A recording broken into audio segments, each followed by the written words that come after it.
E aí, enriquecendo estudioso, vamos agora para a finalização do assunto mais importante que é República lá para o Enem. Tranquilo? Então, na aula de agora, nós teremos Nova República. Aí, estudioso, enriquecendo. A gente vai agora para o nosso último tema, que é a Nova República. A última fase do período republicano, quer dizer, pelo menos até agora, né? Essa fase começa em 1985 e vai até os dias de hoje. 1985 é o marco do fim do regime civil-militar, quando o último presidente militar, Figueiredo, ele entrega o poder aos civis. É aí que surge uma nova fase, chamada de Nova República.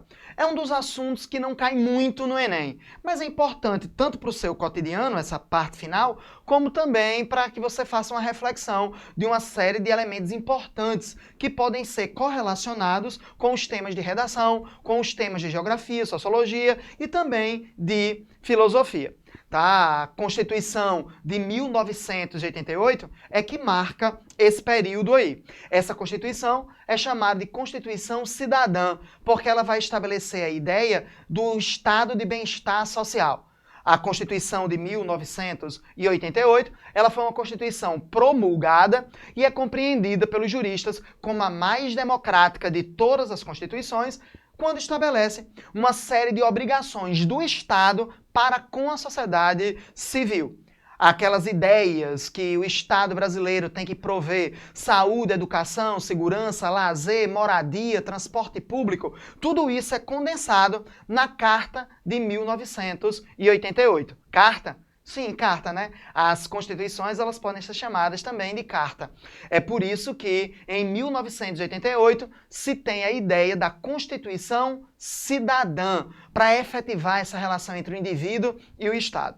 A Nova República, ela tem algumas características gerais. Primeiro, é um período de democracia. Isso aí é óbvio, tá? Por mais críticas que se façam, e hoje uma série de discursos que dizem, vamos fechar o STF, vamos fechar o Congresso Nacional. Eu acho que a ideia seria, vamos trocar as pessoas que estão no Congresso Nacional, vamos trocar as pessoas que fazem o STF, mas a instituição, eu não sei se isso é uma coisa muito legal, não. Mas, de qualquer maneira, são essas instituições que garantem a democracia no nosso país, ou pelo menos deveria fazer. Outro elemento interessante é que, contraditoriamente à Constituição de 1988, o período da Nova República é um período de neoliberalismo, aberturas de mercado, privatizações, uma série de ações que o Estado ele é diminuído. Contraditoriamente, quando a Constituição de 1988 estabelece uma relação muito maior, uma série de obrigações muito maiores do Estado junto à sociedade. É um período de contradições nesse aspecto. A Nova República também tem um outro elemento interessante, que são escândalos de corrupção. Esses escândalos são evidenciados tanto pela mídia, como também são evidenciados pelo Ministério Público. Tá, muita gente acha que no período anterior, o período da ditadura civil-militar, não havia corrupção. Eu só paro para pensar e espero que você pense comigo. Não havia corrupção? Ou as pessoas não sabiam que não havia porque você não tinha liberdade de falar, que você não tinha liberdade de investigar? Tá? A ação do Ministério Público na Nova República e a ação da imprensa são muito importantes. Existem abusos, é claro, como todo poder, ele pode se exceder. Você é que tem que ter um equilíbrio sobre isso. Mas que a ação investigativa, a ação de investigação são fundamentais nessa Nova República. E a partir daí, do governo Sarney até o último governo da Nova República até agora, nós temos escândalos de corrupção, que são inerentes a esse período. Mas não é porque é Nova República, é porque agora você tem toda uma capacidade de discursar sobre essas questões. Então, é isso de maneira geral, são esses três elementos que compõem as características gerais do período republicano, tá? Da Nova República. Um outro elemento fundamental é a gente pensar que esse período associado aqui à Nova República, ele tem toda uma construção demagógica de manutenção de uma série de discursos que são comuns à República Brasileira.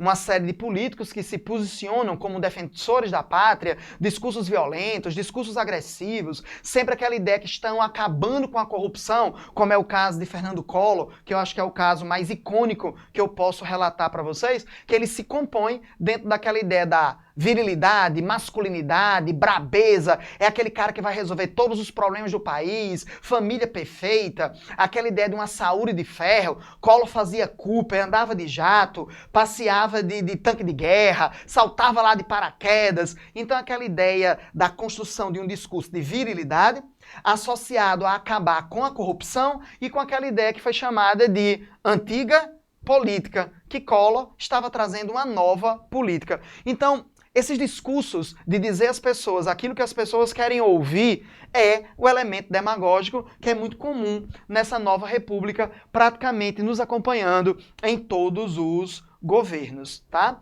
O que é essencial para você, nesse momento, saber? Primeiro, governo Sarney. O primeiro governo estabelecido na nova república é o governo Sarney. Sarney foi, inclusive, um político muito atuante durante o regime civil-militar ao lado do Partido da Arena, né, a Aliança Renovadora Nacional, que era o partido ligado aos militares e ao governo naquele período.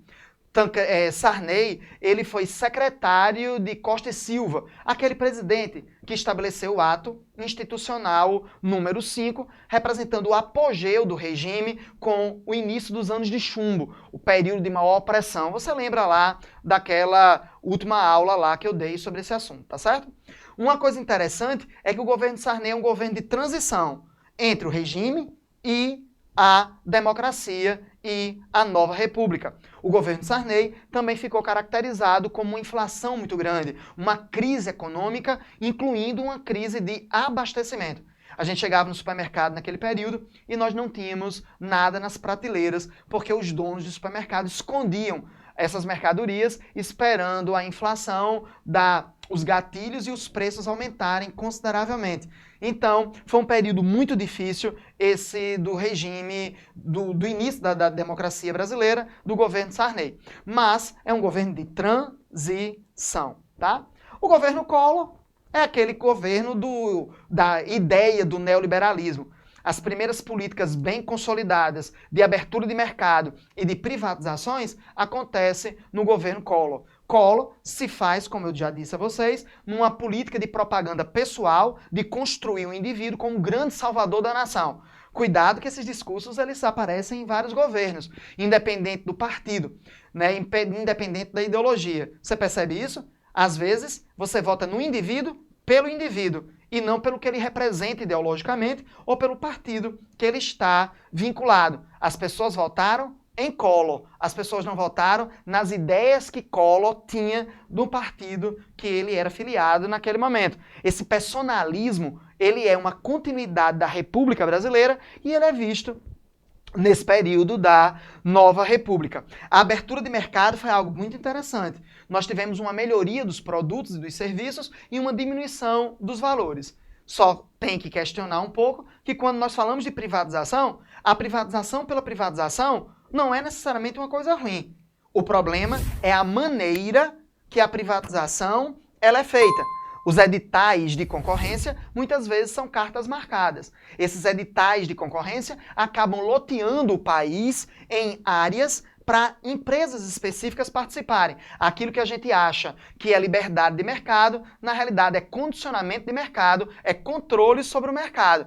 Então, cuidado. Condenar a privatização ou condenar a estatal porque é estatal ou a privatização porque é privatização, precisa de mais reflexão. Pense antes de sair repetindo essas questões aí. A estatal não presta porque é estatal e a privatização não deixa de prestar ou de servir porque é uma privatização. Como ela é feita?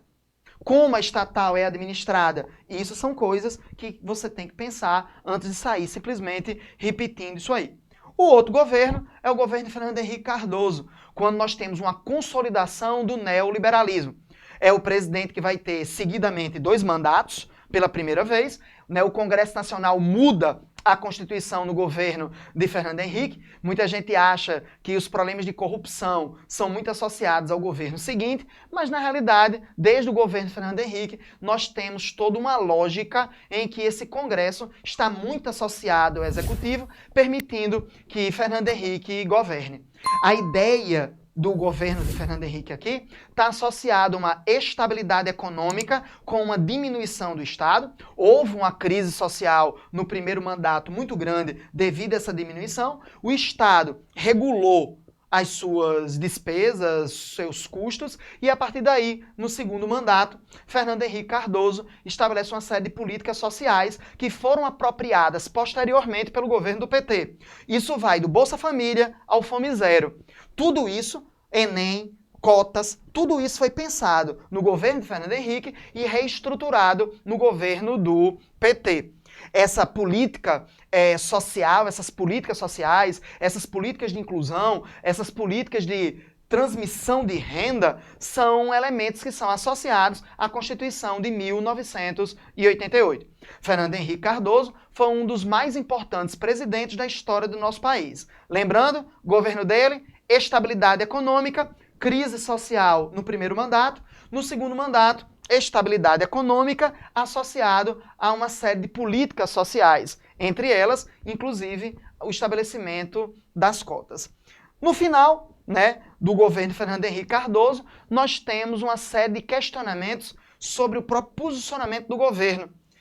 Até que ponto essas medidas sociais foram medidas de mudanças estruturais ou simplesmente de abafamento das demandas sociais. A vida dessas pessoas efetivamente mudou? Ou simplesmente criou-se uma série de elementos de manutenção dessa pobreza, da manutenção da miséria, com essa estabilidade?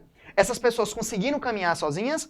Ou essas pessoas elas foram mantidas pelo Estado em sua condição? Houve uma melhoria, é claro, mas essa melhoria ela foi estrutural ou ela foi conjuntural? Pense um pouco sobre esses formatos.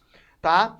Posteriormente, o governo de Fernando Henrique, nós temos pela primeira vez ao poder no Brasil um partido de esquerda, o Partido dos Trabalhadores, fundado no início dos anos 80, liderado por Luiz Inácio Lula da Silva, finalmente consegue, depois de várias tentativas, chegar ao poder no Brasil.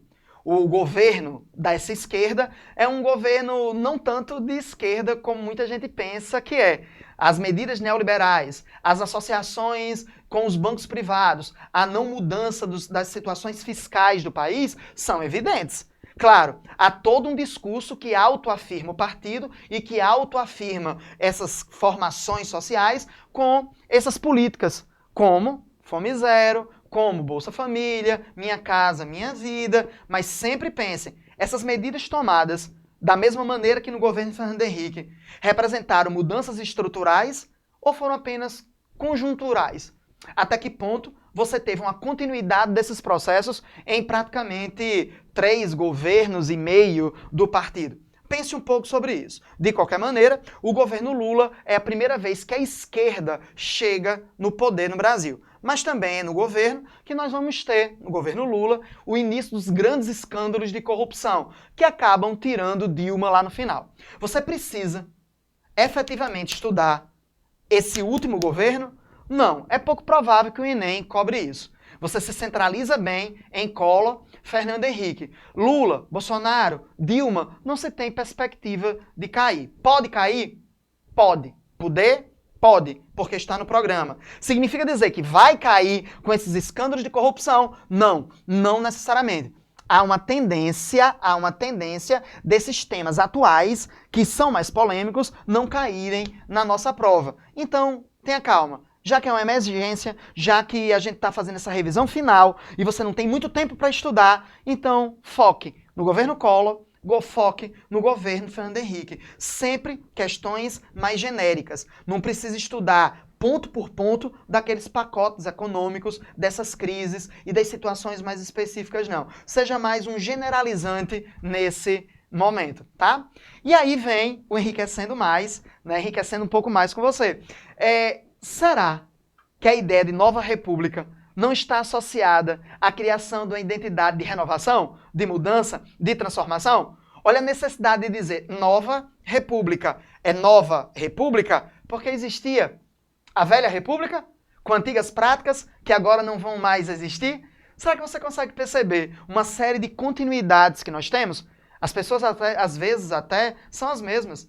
Os políticos são os mesmos. Não houve grandes mudanças no Congresso Nacional dos anos 70 até a última eleição. As práticas são as mesmas, mesmo quando o discurso é: sou uma nova política, sou um novo político, eu não vou ser corrupto, eu vou acabar com a corrupção. Quantas vezes nós escutamos isso de todos esses caras que se estabelecem no poder do nosso país?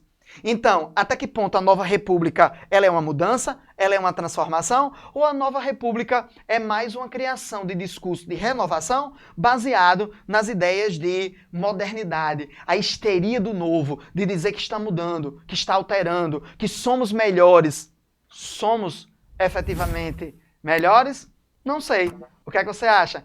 Enriquecendo com você nessa nossa última aula de república do nosso curso para o Enem. Seja sempre um enriquecendo.